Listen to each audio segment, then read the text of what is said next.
मेरे जैसे 32,000 friends convert हो गए, फिर यह यमन के रेगिस्तान में दफन हो चुके।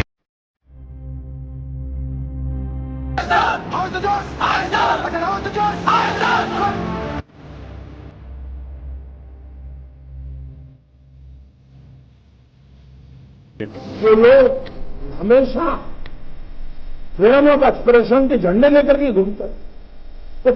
हमारे यहाँ फेक फिल्में बन रही हैं और ये सब किसी को देना है कि ये ठीक नहीं था, वो नहीं था, ये नहीं था, प्रोपेगेंडा है, ये है, वो है, सब है। चल रही है ना भाई, पिक्चर चलने देना है।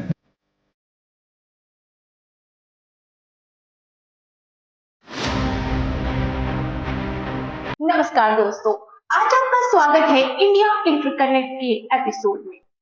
आज हम बात करेंगे उस सिनेमाओं की जिसने पिछले कुछ सालों से बॉलीवुड का चेहरा बदल दिया। एक तरफ है पठान और जवान जैसी मसाला एंटरटेनमेंट फिल्में, तो दूसरी तरफ है एक ऐसी फिल्मों की लहर जो खुद को सच्ची घटनाओं पर आधारित यानी बेस्ड ऑन ट्रू स्टोरी कहती है। लेकिन सवाल यह है, क्या यह सच में सच है या फिर इतिहास को दोबारा लिखने की सुनियोजित कोशिश? आज के एपिसोड में हम डीप डाइव करेंगे धुरंधर, the Kerala story, the Kashmir files, PM Modi, emergency, Uri और ताशकंद फाइलों जैसी मूवीज को। देखेंगे ये फिल्में क्या मैसेज दे रही है, इतिहास के किन हिस्सों को चुन रही है और सबसे अहम, इसका राजनीतिक फायदा किसे हो रहा है। तो चलिए शुरू करते हैं।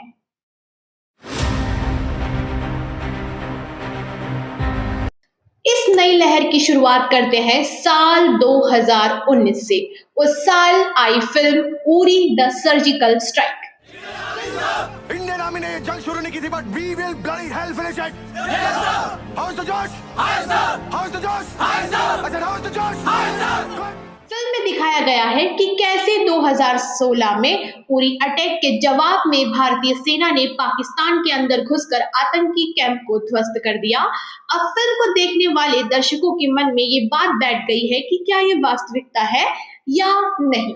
लेकिन असल दुनिया में इस ऑपरेशन को लेके सवाल रहे हैं, जैसे पाकिस्तान ने इससे इनकार किया, भारत सरकार ने कोई भी ऑफिशियल फुटेज जारी नहीं की। फिल्म ने इसे एक वीरगाथा के रूप में स्थापित कर दिया। What your political agenda is, what you are thinking and how you are presenting the reviews. What it cares about is what is the intent of the filmmaker. निर्देशक आदित्य धर ने कहा है, मैंने वही दिखाया हुआ है, चाहे दर्शक प्रोपेगेंडा कहे या नहीं, वो उस बात पे निर्भर करता है कि उनका बायस कौन है। लेकिन सवाल यह है कि जब film based on true events को कहती है, तो क्या आपकी कोई जवाबदेही नहीं है? क्या आपकी कोई रिस्पॉन्सिबिलिटी नहीं है?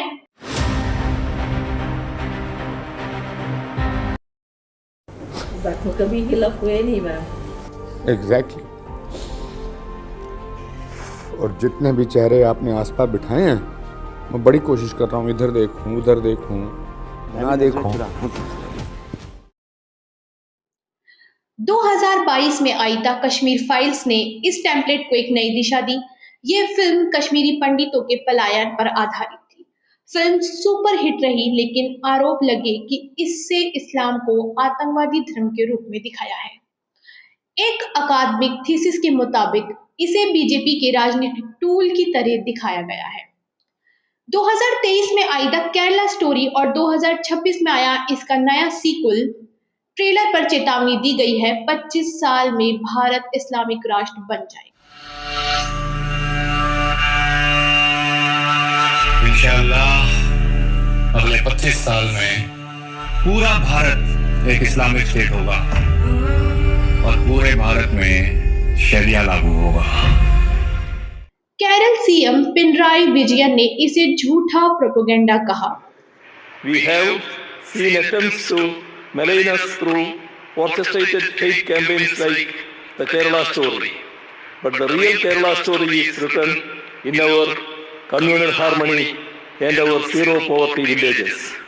Together. और केरल सरकार ने रोक लगाने की मांग की, लेकिन सुप्रीम कोर्ट ने रिलीज की अनुमति दी।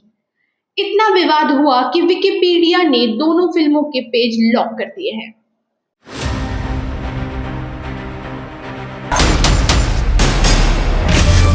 दुनिया की सबसे बड़ी डेमोक्रेसी का दूसरा प्रधानमंत्री ताशकंद जाता है, वॉर ट्रीटी पर साइन करता है और मर जाता है। सैकड़ों द ताशकंद फाइल।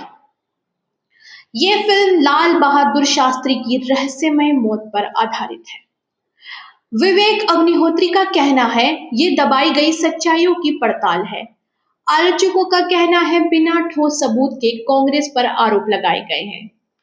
पैटर्न साफ है, एक फिल्म कांग्रेस पर, दूसरी एक समुदाय पर, दोनों में सच का दावा लेकिन सबूत कम। एक मामूली चाय वाला इस देश का पीएम बनेगा।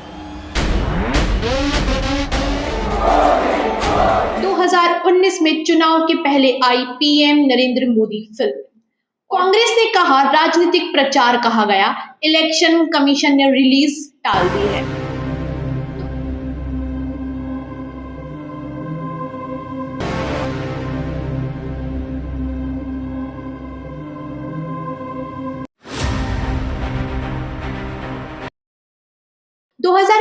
की इमरजेंसी फिल्म कंगना रनौत ने इंदिरा गांधी को तानाशाह के रूप में दिखाया।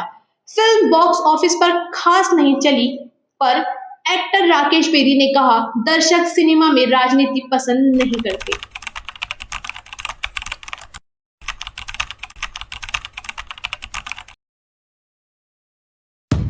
हिंदू बहुत ही डरपोक कौम है। पड़ोस में ही रहते हैं हम, कूदे भर का जोर लगा लो और बिगाड़ लो जो बिगाड़ सकते हो।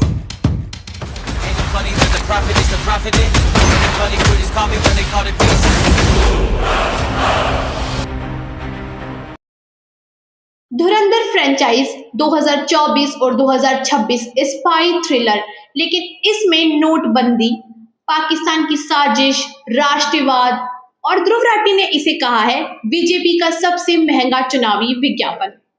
आरबीआई का डेटा कहता है 99% नोट वापस आ गए। फिल्म वर्सेस हकीकत, मिसमैच।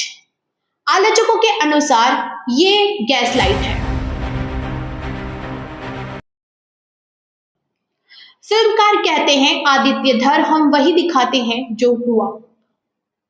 विवेक अग्निहोत्री दूसरी सच्चाई दिखा रहे हैं।